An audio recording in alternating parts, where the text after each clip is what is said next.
Hi Elementor users, if you're at all like me, you hate change. So you might have noticed that when you updated Elementor to 3.25 or beyond, something changed. And this change is the top bar. These controls have been in the panel, but starting with version 3.25, the Elementor top bar becomes the default. Now, if you really don't like this, you can change it. And the way to change it is by going into your Elementor settings,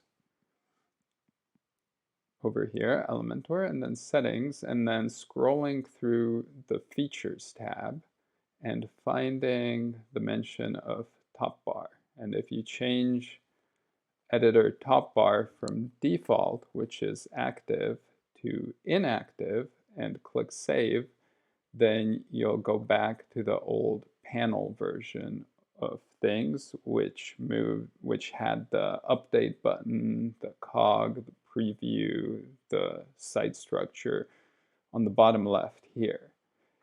This is the way all our sites were for a long time, but this new version does have some advantages.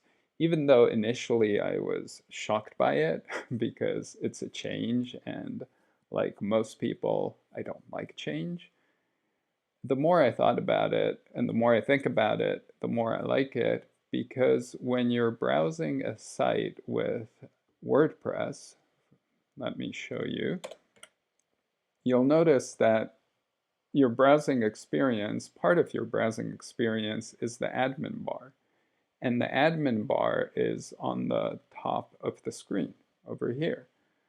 So this new top bar in Elementor makes kind of the visual journey of using the site as an admin and then editing a page with Elementor more cohesive. So this new top bar is also up here. So if you're used to the Elementor, the WordPress admin bar, this Elementor admin bar or nav bar should make you feel right at home.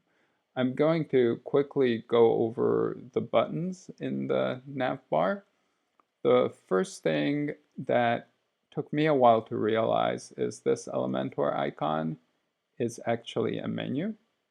So that's hidden, but if you click on it, you'll have access to things like the theme builder, history, user preferences, and keyboard shortcuts.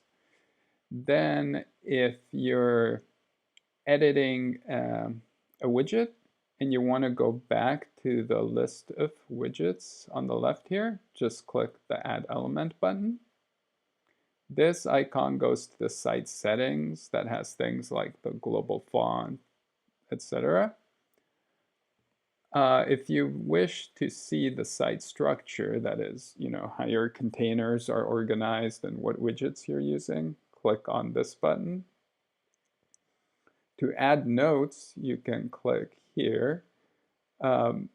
This is, I find, an underutilized feature of Elementor, but basically by highlighting an area or clicking on an area, you can leave notes for yourself and others. To get out of notes mode, just click the icon again. The page you're editing is listed here, and you can also access recent pages or posts you've edited by clicking on the down arrow. You can add a new page too.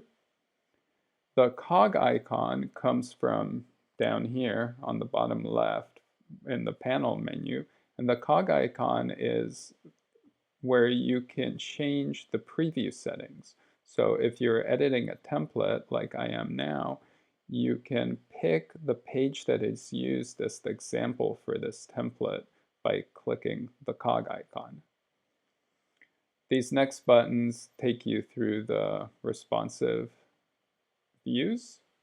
And then all this stuff here is basically informational, what's new with Elementor, a finder where you can search for pages and posts and things like that. Help, Elementor help, and you can preview changes by clicking here. This will take you to a new tab. And if you want to save your changes, you click here. This, I've gotten really used to it being down here on the bottom left, but the top bar, again, that's kind of more consistent with the overall WordPress experience, and the save button for Gutenberg posts is also on the upper right, so again, that's more consistent. And you can adjust your display conditions here or view the page. So I hope that gives you a good overview of the top bar, and I hope you're not too shocked by this change. I think overall it's more consistent with the WordPress editing experience in general, and even though I really don't like change, I'll probably switch to the Elementor